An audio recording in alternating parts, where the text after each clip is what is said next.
Good evening, everybody. Welcome. My name's Howie Newman, and this is a musical baseball show. I've been doing it for several years now. It'll be a combination of baseball songs, most of which I've written, baseball trivia. I'll tell a few stories about my 18 years as a sports writer, and do some other things as well. So this can be as interactive as you want it to be. So if you have any questions or comments or whatever, suggestions, feel free to interrupt me, not during a song, though, but any other time, it's fine. So let me tell you a little bit about my background. Over my career, I've specialized in working at jobs that don't pay a lot of money. I was in the mental health field, and then I went into sports writing. I was a musician, worked for nonprofits, so done a lot of stuff. But as a sports writer, I did it for 18 years. I worked for the Patriot Ledger, so you may have actually read some of my stuff. And Lowell Sun, Boston Globe, the Lynn Daily Item, Associated Press. I worked for some magazines. Covered a lot of baseball and a lot of other stuff. I covered the World Series in 1985 and 1986. 1985, I did not have a laptop. I don't think anybody had laptops back then. I don't know. They just lugged around these big, heavy computers. So I had to actually, it was between Kansas City and St. Louis, because I was covering John Tudor, who's from Peabody, and he had a big year for the Cardinals that year, so I got to do the World Series. So I had to drive to the AP office in each city and file my stories from there. So, but in 1986, got one of these. This is the latest thing. This is the Radio Shack TRS-80, and you could actually type your story into this thing, hook it up to a phone line, and send it out. It was a tremendous convenience, you know. And it had 21 kilobytes of memory, so that was about five stories, and you had to start erasing them, you know. So just to compare this to modern technology, you compare this to a smartphone, it's 0.00008% of the memory of a smartphone. So, but it worked well. I also did radio for the Lowell Spinners. I was a color commentator. You might think that's an easy job. It's not that easy. You don't have that much information to work with. You don't really know that much about the players. They come and they go. It would not be unusual for a player to enter the game and nobody knew who he was, because he just arrived that day. So we'd have to run from the radio booth over to the press box and find someone from the other team to identify him. And that worked most of the time, but not all the time. And I've also been like a big baseball fan my entire life. I've been to 91 major and minor league ballparks. I do have a list on the table back there. And that's not that easy to do, because my wife doesn't really like baseball that much, so, but I managed to do it. And I have a couple of CDs of baseball songs, and they are in the Hall of Fame archive.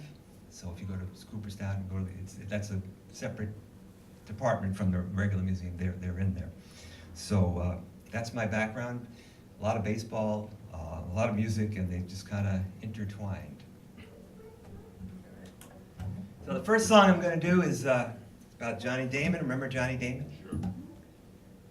Terrific player, could hit for average, hit for power, he could run, he could field. He couldn't throw much, but he had everything, I guess.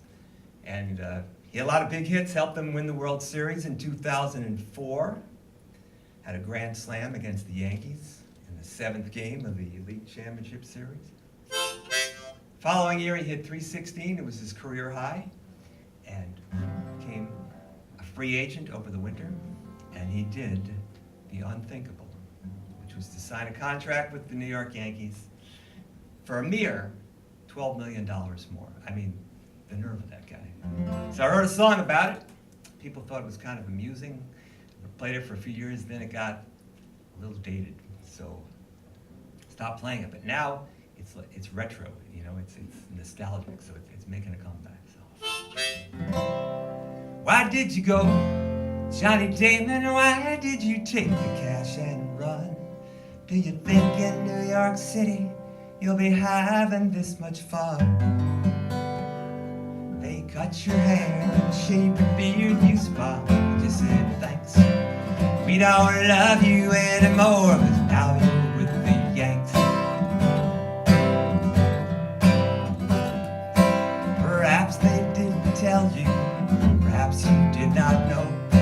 left center field's 450 plus. I ain't gonna make that throw. There's lots more ground to cover. You're getting slower every year. And I bet by mid-July you'll wish that you were here. Why did you go, Johnny Damon? Why did you take the cash and run?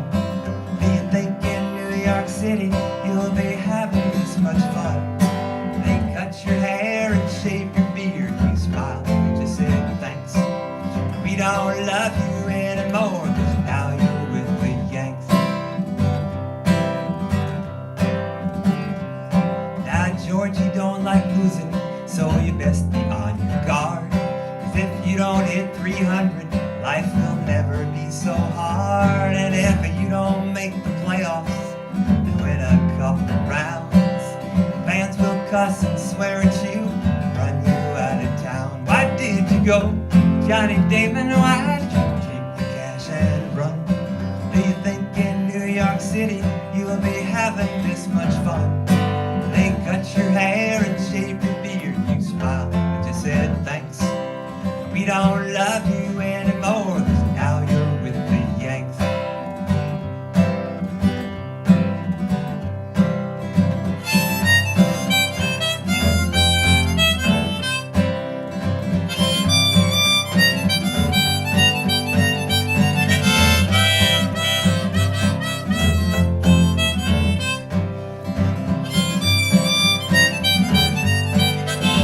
Why did you go, Johnny Damon? Why did you take the cash and run? Do you think in New York City you'll be having this much fun? You're out of sight and out of mind. Don't think that you'll be a mess. We don't need you anymore, 'cause we got Cocoa Crisp.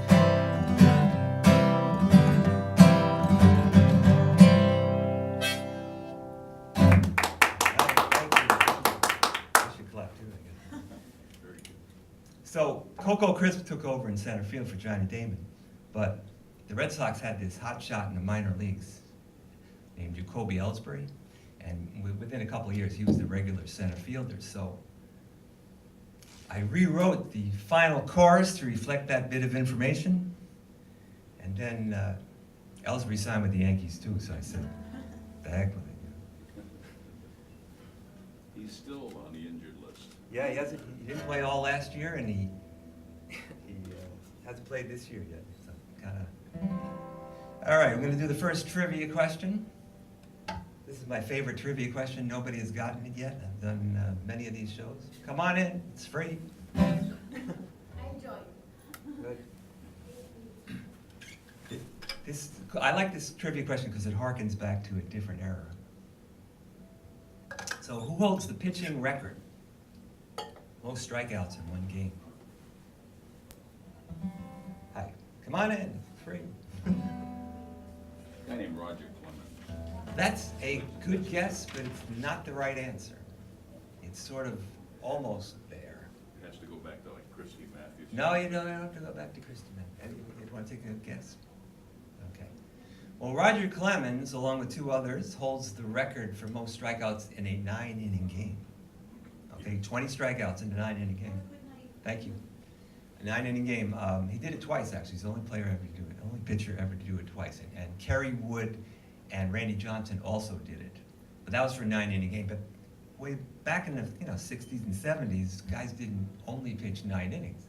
So Tom Chaney, 1962, pitching for the Washington Senators, struck out 21 batters in a 16-inning complete game victory over the Baltimore Orioles. 21 strikeouts in 16 innings. He threw 228 pitches in that game. That's like a month's worth for anybody else nowadays, And he, like many baseball records, he was not a great player over his career. He only won 19 games his whole career. So it's kind of like the Dale Long record. You know who Dale Long is? He Played for the Yankees and the Pirates. Yeah, he holds the record for the most consecutive games with a home run, 8. He was not a great player either, So. Anyway, this is a song about someone who set kind of a dubious record. He holds the record for the most home runs in the minor leagues. I'm sure you've never heard of him. His name is Mike Hessman. played 20 years of minor league ball. He had 433 home runs, and quite a story. He was sort of the real life Crash Davis, you know, and What was There his were- major league team affiliate? well, he played for so many different organizations that you know, he was with all over the place. But he did play for 3 major league teams. He did make the majors a little bit. It's in the song. I was gonna hope to spring it on you as a surprise. Now the cat's out of the bag. But and he had 3 seasons where he played for 4 different teams, and he played for 17 teams, 16 or 17 teams over his career. You know, he was constantly moving all over the place. But so anyway, here's his story. I did catch up with him too. The first time I ever actually met face to face with someone that I had written a song about. That was a ball player, and he retired after the 2015 season, and he's a pitching coach in the minor leagues, and he's working his way up. He's at AAA now, but last year he was with the Erie Seawolves of the Eastern League, which is AA. So I found an afternoon game in Portland, and I went up there and talked to him. He was very nice. I wasn't sure how he's gonna take the song, but he liked it, and he has no regrets about his career. He enjoyed it, and he's making a new career for himself. Anyway, this is called The Ballad of Mike Hessman.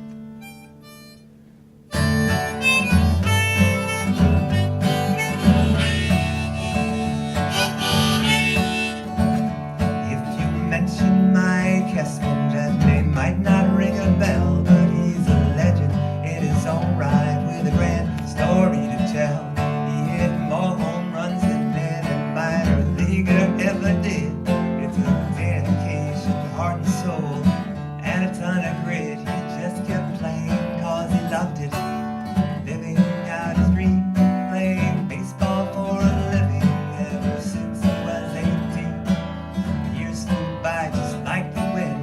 Never lost that thirst. Becoming minor league home run king was a blessing and a curse. It started out in Macon. Young Mike just had no fear. 1997, he hit 21 that year. Dan built, rebuilt, and Myrtle Beach along the way. The homers kept coming on the road to AAA. He just kept playing cause he loved it, living out his dream, playing baseball for a living ever since he was 18. The years flew by just like the wind. He never lost that thirst. Becoming minor league home run king was a blessing and a curse. The year that Mike turned 30, he was still in AAA. And then 31 and 32, the time just slipped away. He played in Mexico and Japan, Venezuela too. 16 teams in 20 years, till finally he was through.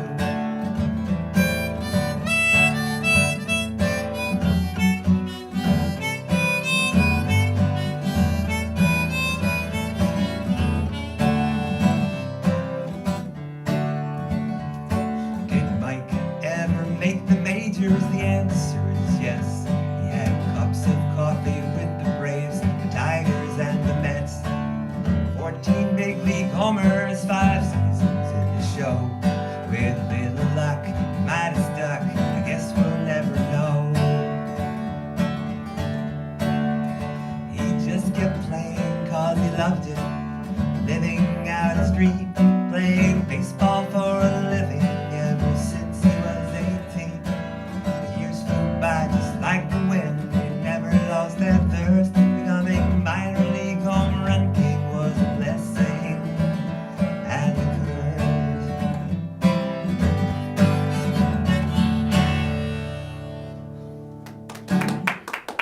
Thanks. It was the blessing and the curse part that I thought he might be a little sensitive about, but he was very gracious and a good sport. So. Was he a married man, or Excuse me? was he married? Married, he had just had a kid, and he was doing the minor league thing, which took him away from home most of the time. His family is in Florida. He grew up in California, so kind of a tough life, but you know, it's the way it is in the minors. But he's one phone call away from being a major league coach. So It's kind of funny that he would be a hitting coach too, because he was one of those, he was the prototypical kind of slugger guy. He was like big guy. There's a picture of him next to me on the back table there, and he's like 6'5", 220 or something like that, and muscular, and struck out a lot, hit for a low average, and hit a lot of home runs, you know, so. All right, so here is a little section about how I tried to get rid of the designated hitter. And in the mid-'80s, Peter Ueberroth was the commissioner of baseball, and he decided that he didn't like the way, well, you guys know what the DH is, right? So I don't have to explain that, because some of the audiences I have, you know, I need to explain what it is, you know. So you guys like the DH, or you don't like it?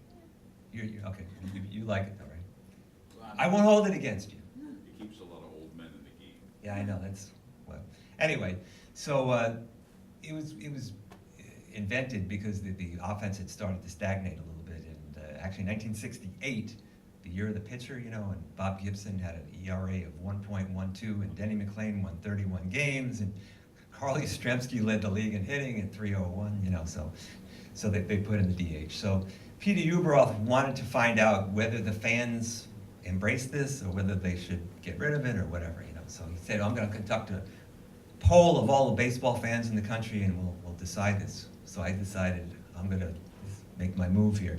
And I was much younger, didn't have kids, had more time on my hands. So I put together a campaign called Dump the DH.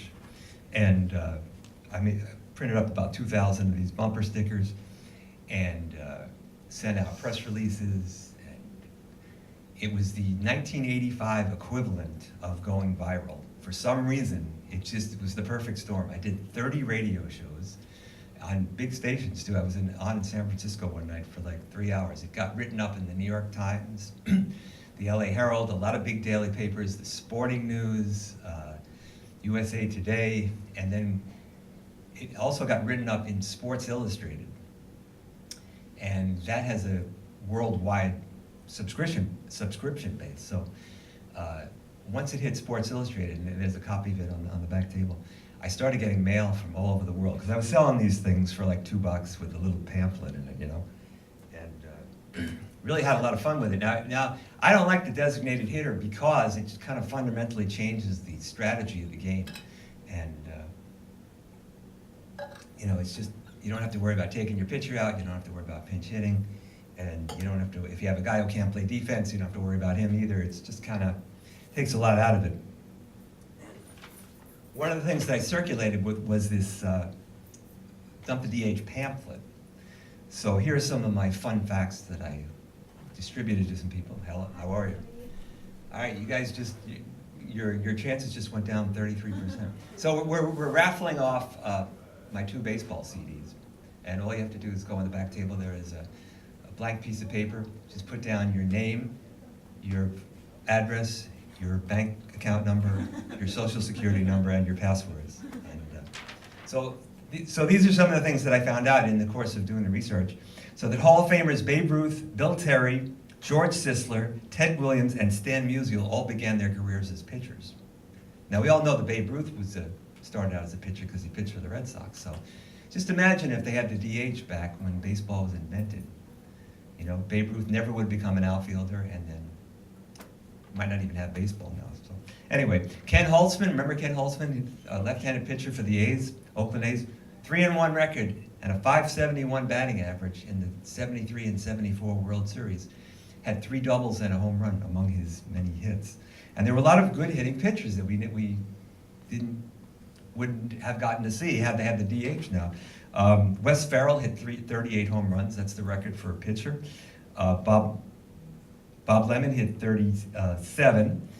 Warren Spahn hit 35. Even Walter Johnson, who was like not really known as a great hitter, but probably the greatest pitcher of all time, hit 23 home runs. Earl Wilson, who pitched for the Red Sox and the Tigers and some other teams, he had 35 home runs and was frequently used as a pinch hitter. So we would have missed out on all that exciting stuff. I saw a game that Bob Gibson pitched. I don't know if you remember Bob Gibson with the Cardinals. Great athlete, great hitter, could run. He made the last, this would be unheard of today, but he made the last out in a game that he lost. Because he was down by 1 run in the top of the 9th inning, and he was batting, and they let him hit because he'd hit a home run the previous time up. And Terry Forster, who was a left-handed relief pitcher, hit .397 for his career. Pretty good. So a lot of home runs the last couple of days too. Pitchers hitting home runs. So anyway, does anybody know among active pitchers who has the most home runs? It's in the National League, obviously. He's a left-handed pitcher for the Giants. Oh, Bumgarner. Bumgarner, right. He hit one a couple of days ago. Yeah, so he's got 18 now in his career. So we're going to do another, so that was it. So anyway, what happened with the poll? You know, you're probably wondering. You're probably not wondering, but for the purposes of this program, you're probably wondering. So it was kind of a ruse. He never conducted the poll and just kind of faded out, but I had a lot of fun doing it, and I think I broke even with the bumper stickers, and I was selling them for a couple of bucks a piece. You never saw any results of numbers? Yeah, no, there weren't any numbers and nothing. It was just, I don't know what happened with it, but there was no poll that was ever taken. I made a bunch of calls and could never find anything. But I had a lot of fun. I did all those radio shows and a lot of newspaper interviews and all those others. Got in Sports Illustrated, so who knows. I'm going to do another trivia question, which is going to lead us directly into the next song.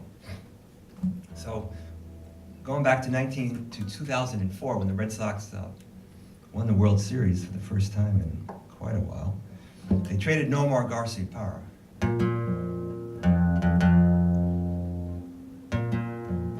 Who were the two players they received in return?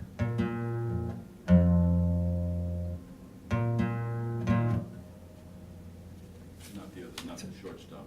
Yeah, it was a shortstop, another shortstop. It was a shortstop. I can't think of his name. It's not Okay, Savinio, well, but so it was a very complicated trade. It was a four-team trade that involved the Cubs, the Red Sox, the Twins, and the Montreal Expos, who no longer exist.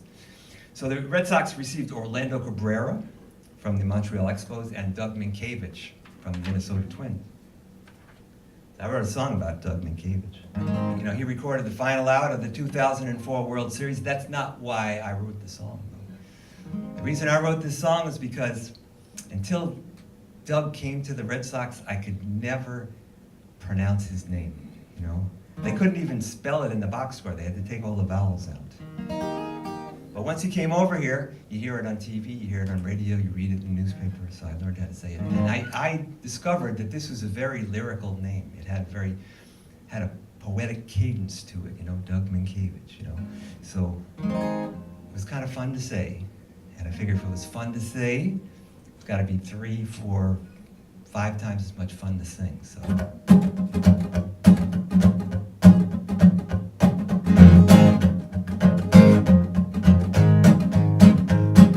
Doug Minkiewicz, he's my favorite player. Doug Minkiewicz, he's the man, he's the man. Doug Minkiewicz, I just love to say it. Doug Minkiewicz, he's the man, he's the man. When he was a twin, it didn't mean a thing. Then he joined the Sox, Doug Minkiewicz really rocked. Doug Minkiewicz, he's my favorite player. Doug Minkiewicz, he's the man, he's the man. He's kind to his mother and a former gold lover. Doug may not make the Hall of Fame, but he's got 12 letters in his name. Doug Minkiewicz, I can't even spell it. Doug Minkiewicz, but I sure do like to yell it. Doug Minkiewicz, he's my favorite player. Doug Minkiewicz, he's the man, he's the man. Mindkiewiczz.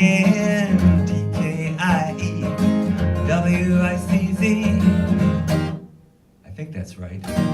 Doug Minkiewicz, he's my favorite player. Doug Minkiewicz, he just took that ball and ran. Doug Minkiewicz, I just love to say it. Doug Minkiewicz, he's the man, he's the man, he's the man. He's the man. Doug Minkiewicz, he's the man. Alrighty, thank you. That's the story of Doug Minkiewicz. I did send him a copy of the song. I asked him to autograph the lyrics, send it back to me, and never heard from him. And Doug's not very good at returning things, We're gonna do the first raffle here, so we should have like a consolation prize for the one person who doesn't win. But we're gonna raffle off, and the bowl is in the back of the room. I have to go to the back of the room. I'm gonna grab it for you. Like, we can go get it. Well, My luck, I don't know how to win anything. all right. Three things in. All right, and the winner is Peter Benson. Oh, wow. First time I've won. He beat the odds here. Thanks a lot. So I'm going to do a song from that album. Actually, I'm going to do the first song from that album. So I told you all about the Dump the DH campaign. So after I finished that off, and I sold like, I think 1,200 bumper stickers or something. It was pretty impressive. And all that publicity. And so I figured, well, this is pretty easy to do. So I'm going to do I did another campaign the following year, which was to get rid of artificial turf. I figure this is going to be even bigger because people are sort of divided on the DH rule, but nobody likes artificial turf, so. Now the way that artificial turf came into existence is kind of an interesting story in itself. 1962, the National League expanded, added 2 teams. They had the New York Mets and the Houston Colt 45s, who had to change their name because it was copyright infringement. I'm sure the NRA was on their case about that, but I don't know, you ever been to Houston? You ever been to Houston? It's hot. It's real hot all the time. So they played all their games at night. Saturday night, Sunday night, which was unheard of in the 60s, And but they had a long-range plan. They were going to build this stadium called the Astrodome, and it was going to have a roof on it. It was going to be air conditioned. It was going to be comfortable all the time. The games were never going to get rained out, and it was going to be great. So they opened it up in 1965, and everybody was comfortable as could be. It had sort of a translucent roof with different glass panels in it, And problem was that anytime anybody hit the ball in the air, it was really hard to see it. So outfielders, infielders couldn't see the ball. You'd hit like a routine infield pop-up, and you get a double out of it because nobody could see it. So I said, all right, we'll just paint the panels white. And that was a real good background. You could see the ball.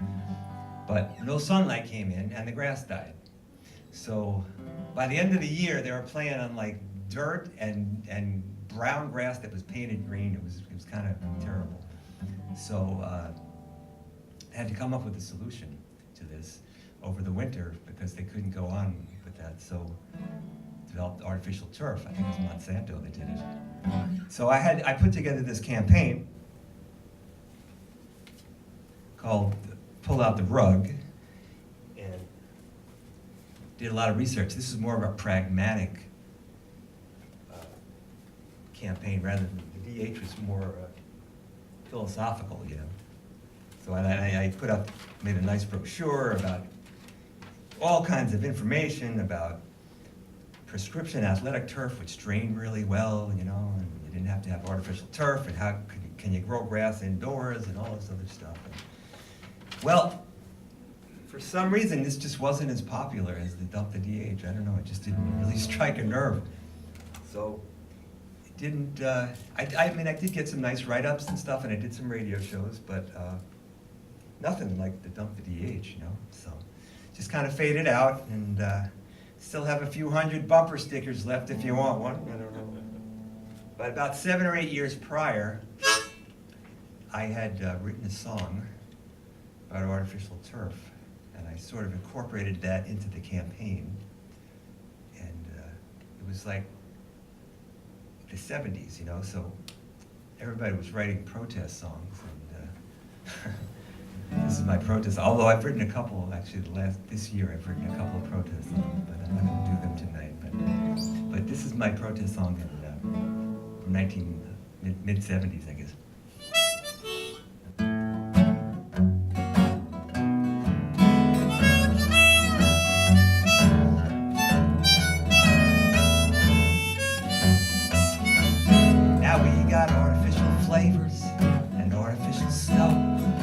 imitation mayonnaise, false teeth, and you know you got artificial colors in your food and for your hair. But that artificial grass is just too much for me to bear.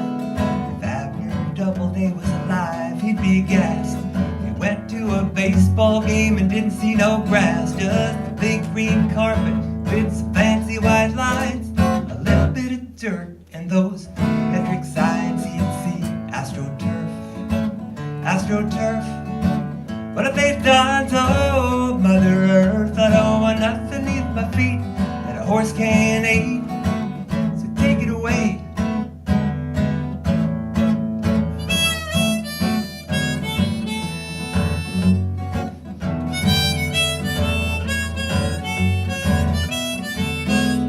It all began in Houston where they play the game indoors. They built the big dome stadium, but one of its flaws was the grass just wouldn't grow where the sun refused to shine. So they ripped it out and put in the artificial kind. They put in AstroTurf, AstroTurf. What have they done to Mother Earth? I don't want nothing beneath my feet that a horse can't eat. So take it away.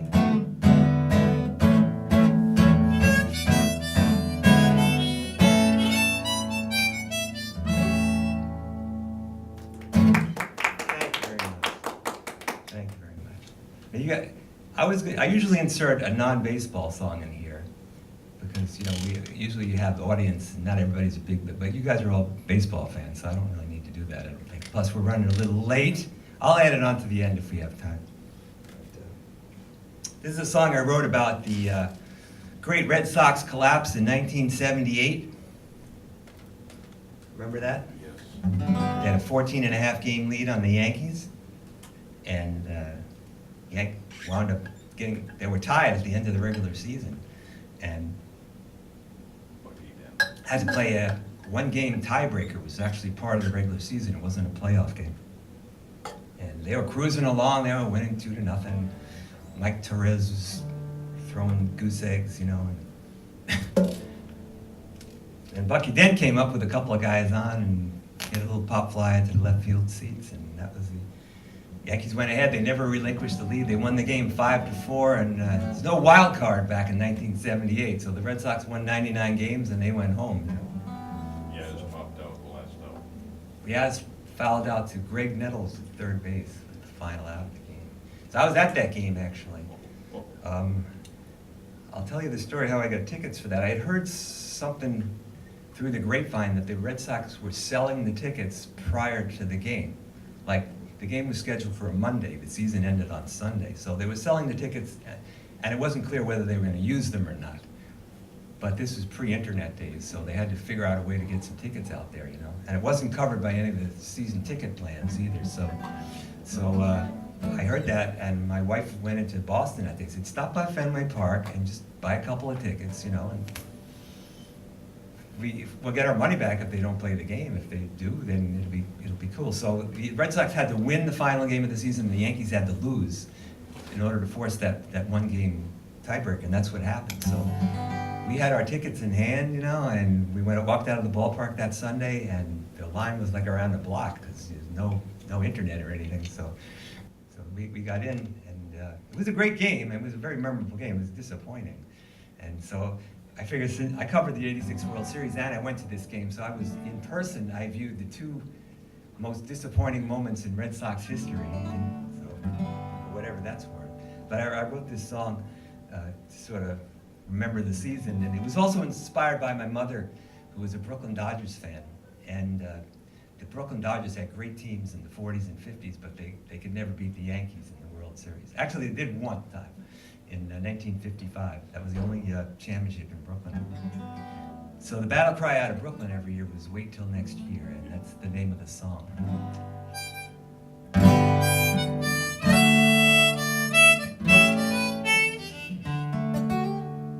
This was the best damn team that I ever did see. It had strength up the middle, it had power and speed.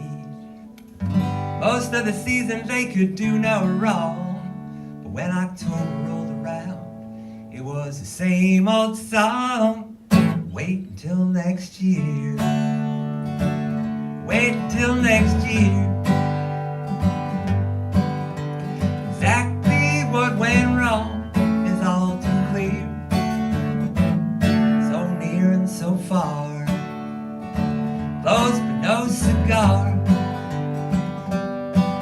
It's a long, long way till opening day, and the winter's getting near. Have another beer, wait till next year.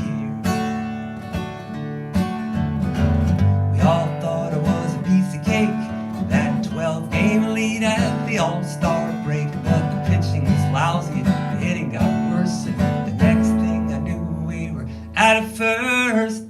Wait until next year. Wait till next year. It's a long, long way till opening day, and the winter's getting near. Have another beer, wait till next year.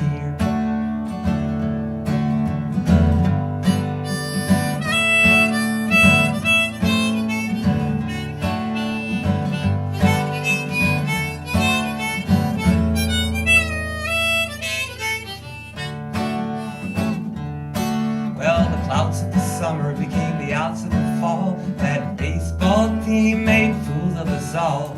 Squandered that lead and it didn't take long, and October arrived with the same old song. Wait until next year. Wait until next year. Exactly what went wrong is all too clear. So near and so far, close but no cigar.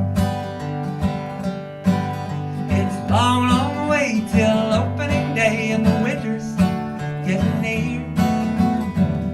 Have another beer, wait till next year.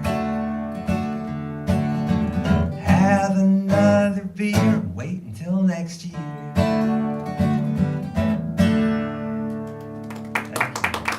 Thank you very much. Doris Kearns Goodwin wrote a book called Wait Till Next Year, because she grew up in Brooklyn and was a big Dodgers fan. So I did send her a copy of the record with the song on it, and I got a very nice note from her. It's kind of cool. All right, we're going to do our second raffle now. Just quite a This lady. is, the suspense is killing. If you didn't win, though, you can, the CDs are available for you, just $5. The baseball CDs are $5. The Mike Hessman song is not on one of the baseball CDs, because I just wrote it a little while ago. So it's on my newest record, which is a very nice album, actually. So, all right, this is for Baseball's Greatest Hits Volume 2, and I'm going to do a song from the album. So there you go. And the winner is Bernadette. There you go. Right on. You came late, too. All right, well, sorry. Oh, you didn't tell us about your family. What about my family? You know, how kids, how long you been married, that type of thing. Well, I've been married twice. I've been married to my current wife like 20 years. And my brother and I, growing up, though, we were big baseball fans. I first got interested in baseball. I grew up in New York, and I came up here to go to school, and I stayed up here. I've been up here for a long time. And what got me interested in baseball was the home run race between Maris and Mantle in 1961, chasing Babe Ruth. And my parents took me to games and stuff, and we were big baseball fans. The story I like to tell about my family is the only time I've ever seen a no-hitter in person was in 1969, and it was me and my brother, my sister, and my mother, and it cost us a total of $3.60 to get into the ball game. They had upper deck seats that were general admission at Shea Stadium, and it was Ladies' Day, so the ladies got in for 50 cents, and my brother and I had to pay $1.30 a piece, and we got to see a no-hitter. And I never really played serious baseball. I played Little League, but I've been playing softball for a long time. I still play, and I love it. I coached for a long time too. And I just like the strategy of it, and you always have to keep thinking. I think it really makes you appreciate. I think because baseball, even with the DH, no DH, there's not a lot of action in it anyway. I mean, there isn't. So, and that to me is kind of the beauty of baseball, because you can, the pitcher's standing in one spot, I bet you know what's going on, who's where, and you know what the situation is, and it could change with every pitch, and you know the history of baseball and all this other stuff. So, I don't know, did that answer your question? Yeah. So you know, I try to go to as many different ballparks as possible. That's my one of my hobbies. You know, I'm trying to get to 100, and I've got right now I'm 91, and I have a trip next month where I'm going to Phoenix, San Diego, and San Francisco. My son's out in L.A., so I'm gonna hook up with him in the middle of it. So I just really enjoy it. You know, seeing a ball game in different. Every park is a little bit different, and fans are a little bit different. Whatever. Anyway.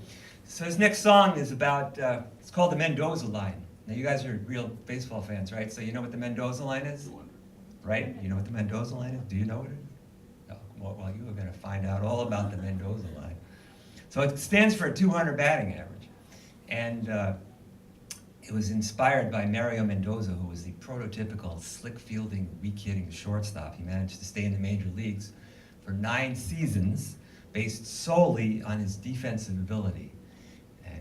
He became infamous one day when George Brett, you've heard of George Brett, right?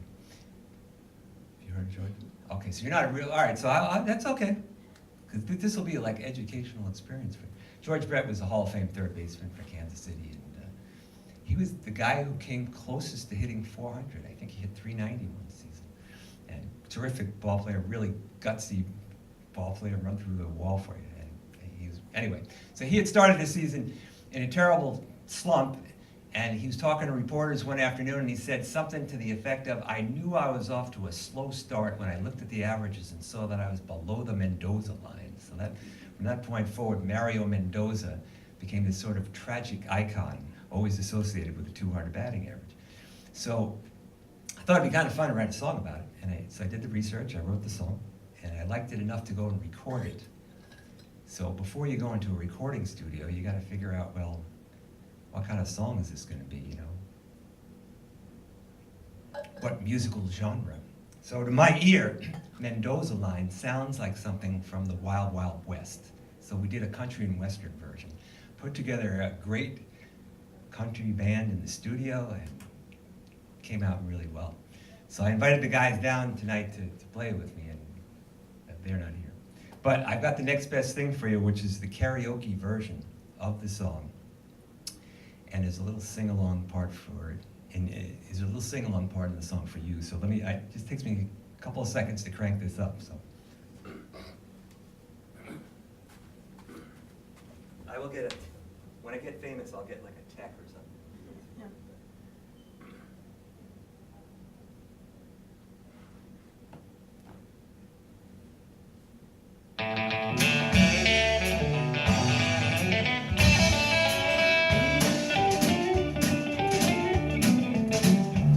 I'm not cleared in this awful slump. I need some luck to clear the hump, or I'll be riding buses any day.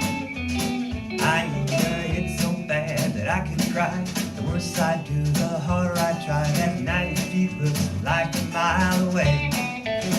I'll take up a loop of flare, a 16 hopper, a lucky bouncer, a Baltimore chopper. Just get me across that old Mendoza line. Of course, I prefer a frozen rope, a swinging bunt, give me hope. I gotta cross that old Mendoza line. Here's the sing-along. Mendoza line, Mendoza line. Just get me across that old Mendoza line. Mendoza line, Mendoza line. I gotta cross that old Mendoza line. I'm gonna see if I can get someone to come in. Now Mario Mendoza, for whom this line's name, was an actual big leaguer for 600. Hey, we're having a baseball show in here, guys. Come on in. I lost my train of thought. Was though known for his infield utility, he set the benchmark for futility, flirting with 200 all the time. Now in '79, it tied an all-time mark for the most games played in a big league park with an average below the Mendoza line. Come on, I only have a few more minutes left. flare, a 16 hopper, lucky bouncer, Baltimore chopper, just get me across that old Mendoza line. Of course, I prefer the frozen rope, but swinging bunt to give me hope. I gotta cross that old Mendoza line. Let me hear it now.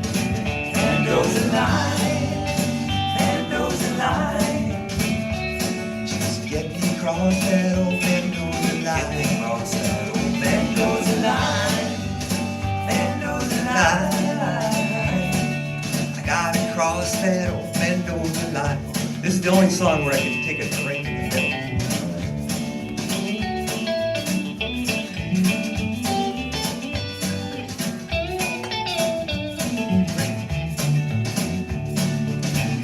Playoffs only once, and here's his stats.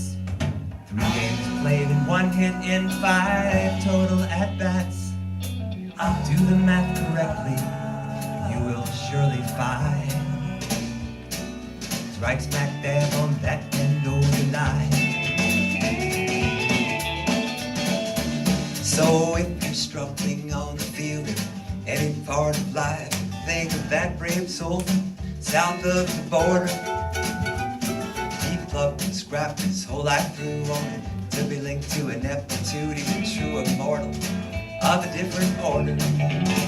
I'll take a blue flare, a 16 hopper, a lucky bouncer, Baltimore chopper, just get me across that old Mendoza line. Cross that old Mendoza line. Of course, I prefer a frozen rope, swinging bunt, give me hope. I gotta cross that old Mendoza line. Last time, Mendoza line, Mendoza line. Just get me across that old Mendoza line. Cross that old Mendoza line, Mendoza line. Gotta cross that old Mendoza line. Just get me across that old Mendoza line. Get me across that old Mendoza line.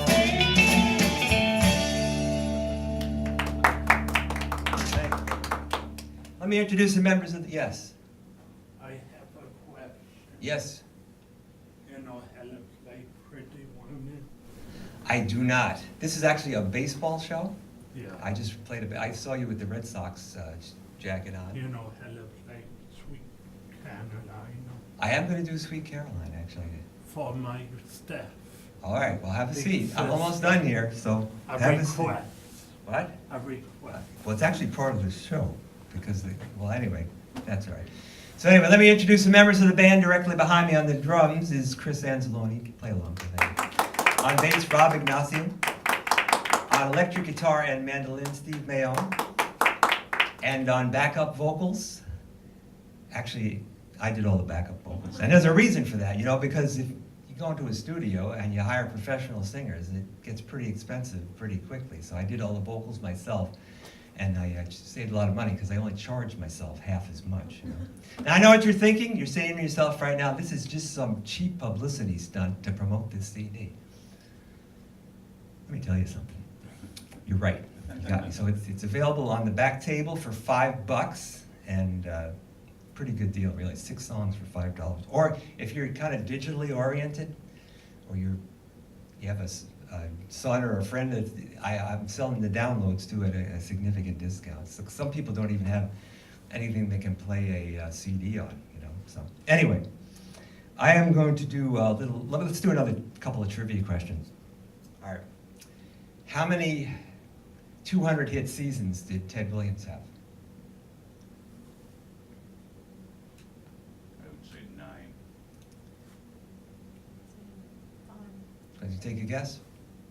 Anybody want to take a guess? Go ahead. 24. No. Good try, though. You want to take a guess? 8.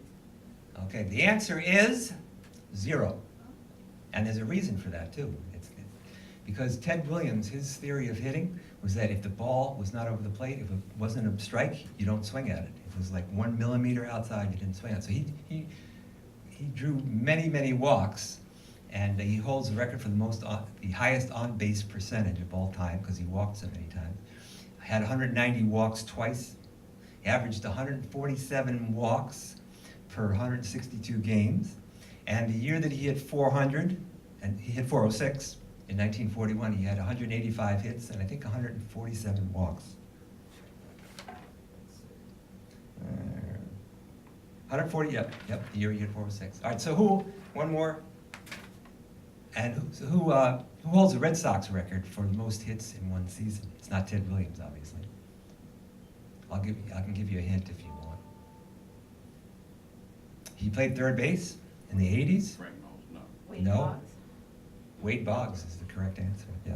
240 hits. All right. So a lot of people are saying right now that football has replaced baseball as the national pastime. I beg to disagree. I think more people understand baseball, are interested in it, read about it, listen to it on the radio, care about it, have played it on some level, baseball, softball, whatever. And so I think it's still heavily ingrained into our culture. And but football gets the big TV ratings, and the sports are very, very different. And one great thing about baseball too is that it's one of the few things in America that Trump hasn't managed to ruin yet, but you never know. Anyway. You will.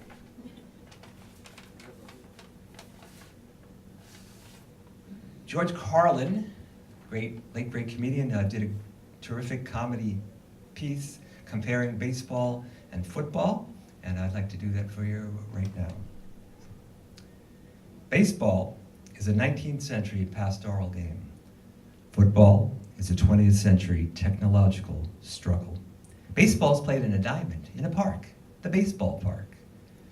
Football's played in a gridiron in a stadium sometimes called Soldier Field or War Memorial Stadium. In football, you wear a helmet. Baseball, you wear a cap. Football is concerned with downs. What down is it? Baseball is concerned with ups. Who's up? In football, you receive a penalty. Baseball, you make an error.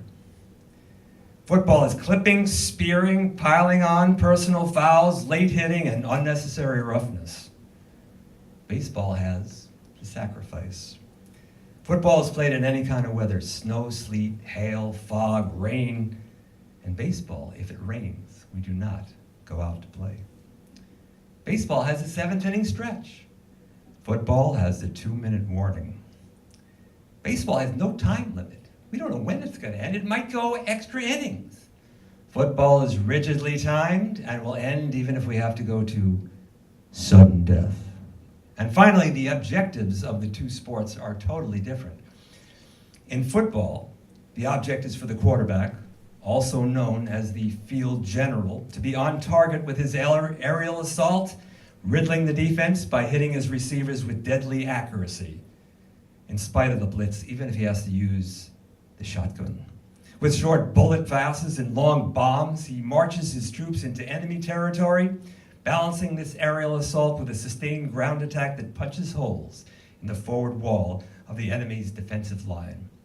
In baseball, the object is to go home and be safe. You can clap.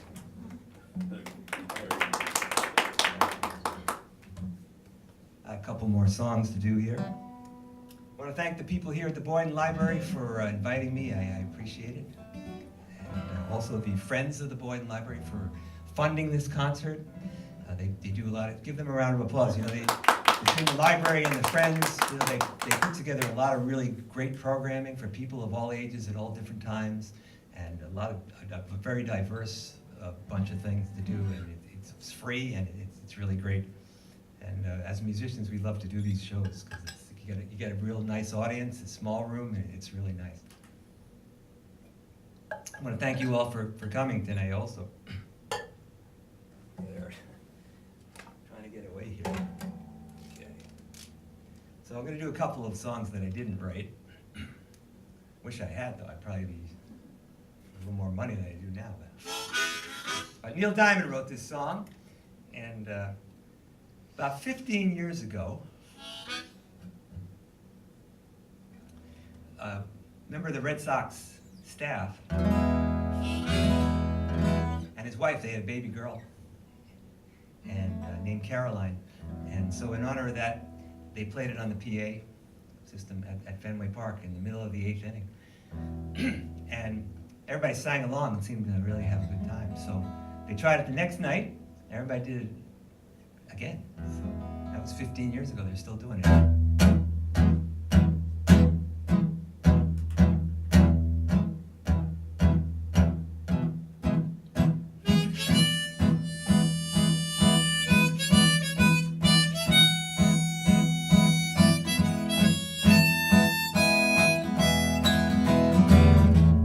Where it began, I can't begin to know it, but then I know it's going strong. Wasn't spring, and spring became summer. Who'd have believed you'd come along? Okay, get your hands up now. Come on, I said get your hands up.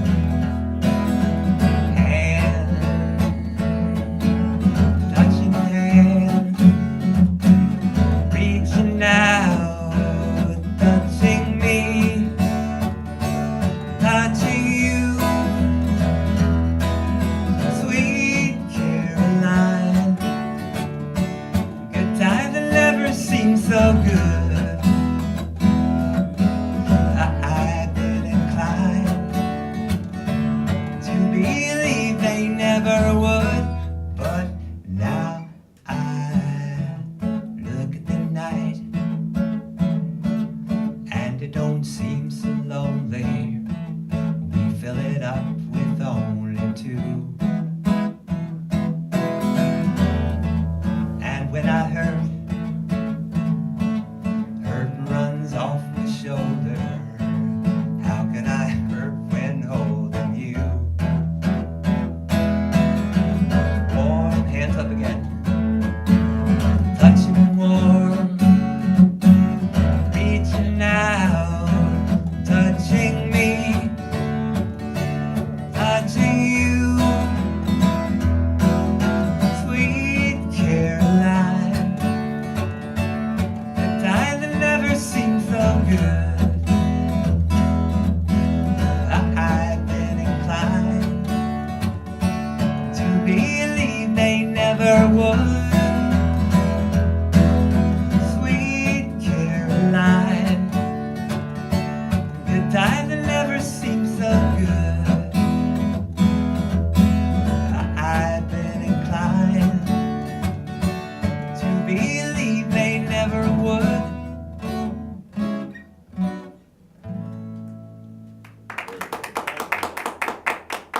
All right, I got one more song. I want to also mention that I do play in a duo. Actually, this is my third time here. And the first time I played with a duo. We call ourselves Knock on Wood because it's wooden instruments. It's the best we could come up with. And we do a lot of outdoor shows, and we're playing in Mansfield, and we're playing in Walpole this summer. So the schedule is on the back table. And I also have some of my personal baseball memorabilia on the back table there. And I have a business card, and the CDs are for sale if you're interested. And I want to thank you for coming tonight. My name's Howie Newman, and baseball fan, songwriter. And this song was written in 1908 by Albert von Tinsler and Jack Norworth, neither of whom had been to a baseball game prior to writing the song. And they didn't go to a baseball game until like 20 or 30 years afterwards. So apparently they were not terribly convinced about their subject matter, but that's okay. It's a pretty good song. So I invite you to sing along on this. Here we go. Take me out to the ball game. Take me out to the crowd. Buy me some peanuts and cracker jack. I don't care if I. And it's root for the Red Sox. If they don't get straightened out soon, it'll be a shame. And it's 1, 2, 3 strikes, you're out.